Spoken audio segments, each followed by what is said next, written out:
Hello guys! Ayan. Nagkaroon ako ng pagkakataon na palambot ako ng mung bean. Mung bean. Ayan guys. Mung bean siya guys. Hindi ko na lang banggitin yung pangalan niya sa Tagalog no kasi bawal po yun. Mung bean. So malapit na siyang malambot guys. So lalagyan natin siya ng kunting gata mamaya. So since ilagay muna natin itong ating dilis. Oh, mayroon tayong dilis. Yan, para malambot siya. Sabay-sabay na silang lumambot. Ayan, di ba? So mamaya balikan natin siya para lagyan natin ng mga gulay. Ayan guys, ang ating munggo ay naluto na po siya, oh, tingnan nyo. At saka yung dilis malambot na. So ngayon, ilagay muna natin ilagay muna natin itong ating tanglad. May tanglad ako guys, so pero ano lang siya, steam ng tanglad, yung puno lang ba. Tsaka ilagay natin ang luya at sibuyas. Ayan, pakuluin natin ng konti yan guys.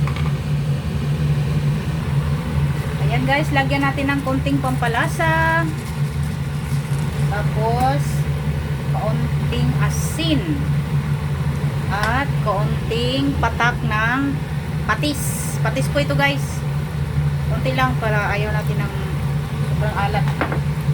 Ayan po, a few seconds para maluto na talaga. So ilagay na natin ang repolyo,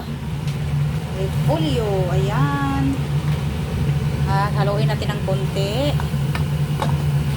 Dagdagan siguro natin ng konting sabaw ito guys. Kaunti lang na sabaw. Kasi siya, natutuyo.